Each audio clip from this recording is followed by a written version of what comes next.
mic to you after you raise your hand. Coach. Afternoon, everybody. Had a good morning with our players.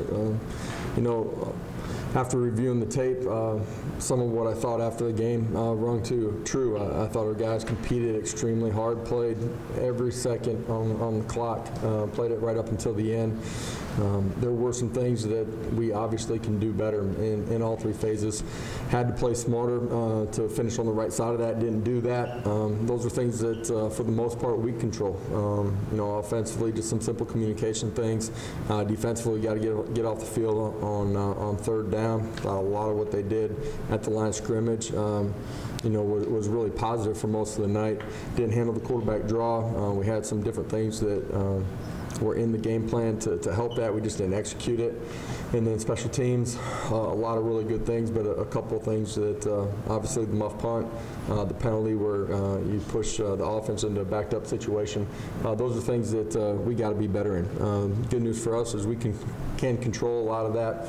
We got to get better this week. A huge opponent, really good football team, rivalry game, one that our guys and staff will be extremely excited about being ready for and going down to Tuscaloosa and competing against a really good football team. Starts with their quarterback, super efficient playmaker as well. He's got dynamic playmakers around him. Defensively, obviously front to back, really good. Athletic, have the ability to rush the passer, can do that with pressures, can do that with just their front four, and got good cover guys on the back end. So big test for us, one that we're excited about though. With that, I'll open it up for some questions. Questions, we'll start with Brent. Coach, I know you don't do injury updates, but can you give any kind of status on Hendon Hooker at this point? Yeah, Hendon and Tyon and Kate are probably day to day at this point. We'll see as the week unfolds where we end up with Hendon. So are you optimistic that it's not long-term serious, because there's a lot of speculation out there that his injury is a long-term injury? I don't think it's a long-term injury. His status for this week, we'll find out as we go though.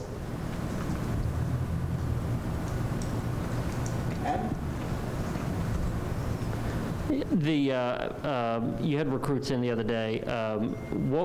They saw 59 minutes of a great atmosphere they're not going to see probably anywhere else, and then they get the last minute. How did you manage those conversations of the good and the bad?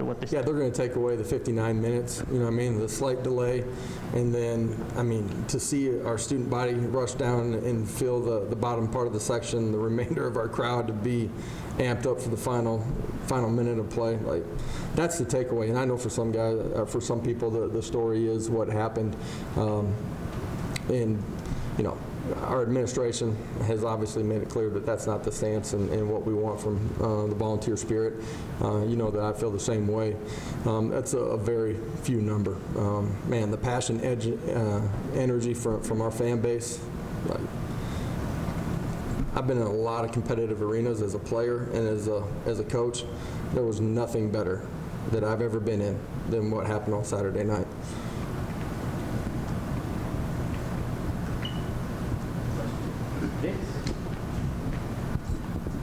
Josh, when there are things that maybe you don't agree with from an officiating standpoint or controversial plays, how do you handle that? Do you submit them to the SEC for at least, just to let your voice be heard, or how do you handle those things? Does that ever happen?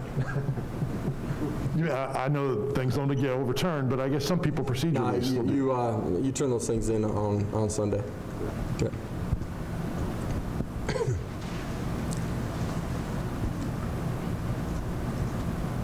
You want to follow up? Go ahead. No, just from what was your view of the play where Matt Corral just kind of stopped and you had to scoop and score when you guys went back to?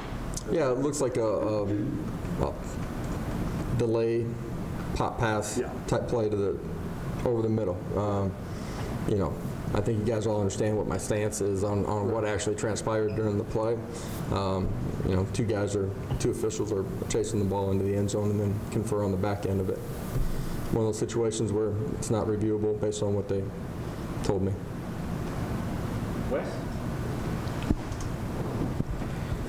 Not to belabor the point, Josh, but it seems like with spotting the ball in particular, is there anything that officials can do to get in better position? I know they're usually not as fast as the players, but when guys are spotting the play from 20 yards behind it, how can they possibly get that right?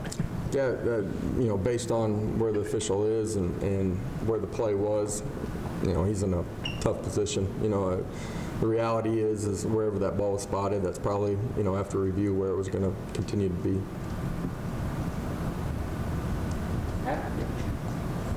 What are your expectations of how a backup quarterback should prepare during the week, film study, those sort of things, and how has Joe done with that? You prepare just like you're the starter. I don't care if you're the backup quarterback, the backup center, the backup D tackle, the backup safety. You prepare like you're the starter. That's the tough thing about sports. It's a really tough thing about the quarterback position because you never know when your opportunity is going to come, and you better be ready for it. Coach, has Joe expressed any thought on what happened on that last play with not throwing the ball towards the end zone, giving the team a shot there? Yeah, those are things that we talk about. They actually see video of plays like that unfolding in the course of their off season. We try to put quarterbacks in a position where it is the last play, or it's a 2-play set at the end of a game that's somewhere in that red zone situation. Our guys broke as though it was scramble and busted out the right side. And he's, got to find a way at the end of the day to get the ball in the end zone, give somebody a chance. Eric? What does Alabama do defensively to cause problems? First of all, you got great personnel. It starts there. Their ability to be different, and I say that meaning apply pressure with pressure, and some of that being simulated with the drop-in ends. Their ability to get pressure with the front four. Their ability to fit the run game and play it at a really high level. You put all that together, they've been difficult to move the football on. I was going to say, specifically against the run, they've been really good last week as well. Kind of what do they show on film so far that makes them so successful? The ability to defeat blocks, first and second level. Linebackers are athletic, able to go and tackle well in space. Safeties do the same thing. They do it from, different coverages, whether it's single high or too high structure. You got to do a great job of being really good on your double teams when you have them. You got to do a great job of engaging your man. Getting to the second level is important too. Ben and Brent. Felt like that was the first game this year where Jabari's shoulder has held up and allowed him to perform the whole game. Just what did you think of his performance? Thought for most of the football game, did a great job of understanding our schemes, pressing the line of scrimmage. When he bounced, it was the right time to bounce. Did a great job of making people miss. Second and third levels there all night long. It was his best performance, start to finish. The most football that he's played at one time too. Toughness, grit, like what he did a bunch. How challenging has it been for him to kind of manage that and play through that thing? Yeah, you look at the running back position for us as a whole, we haven't had a lot of consistency where we've had the same guys on the field every single week and had, the top two guys probably in Tyon and Jabari at the same time. It's been a little bit of a mash unit. Guys have continued to step up and go compete when it's been given their opportunity. Yeah, Coach, the last 2 weeks, 11 sacks surrendered. What do you got to do to clean that up? How much is that is quarterback, O-line, protection with tight ends, running backs? What's kind of your assessment of your pass pro the last 2 weeks? It's a little bit of everything. Some of it's wideouts. A bulk of it is, our communication up front, 5 guys, running back included, as you adjust protections based on different things that you're seeing during the course of the game, being able to go out and execute. That was an issue last week with a couple of things, and end of the day, we got to be cleaner. Coach, Hendon has gotten better throughout the year so far, throwing for more and more yards each game. Can you just kind of talk about the way that he has settled into this offense, the way that he has commanded this offense? I think his understanding of what we're doing, his preparation's been really good, so he's had the ability to grow each and every week, playing with more confidence as he's gone through that. A part of that, though, is the growth of the other guys around him, too, that continue to get better. The other night there were some things that we did really well.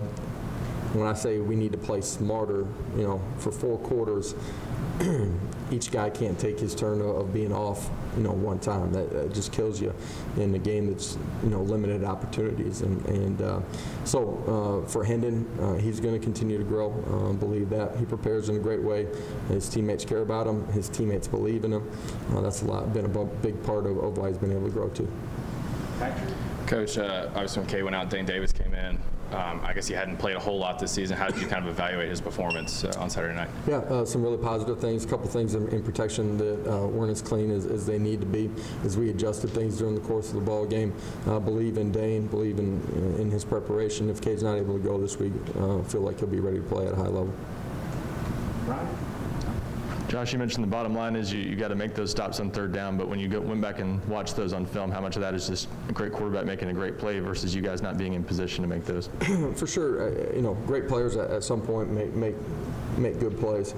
I thought we did a great job of harassing him all night long.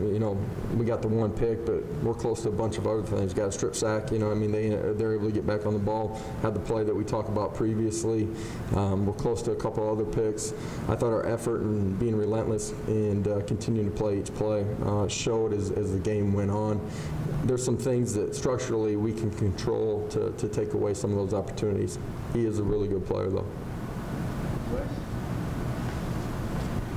Josh, now that there have been a couple of losses and that list of injuries is getting just a little bit longer every week, how do you make sure that that sort of buy-in factor that y'all have had throughout is something that doesn't waver when things start to get pretty tough? Yeah, I just believe in the competitive spirit inside of our building. I believe what we're building, the effort and strain that they're playing with. The other night wasn't perfect.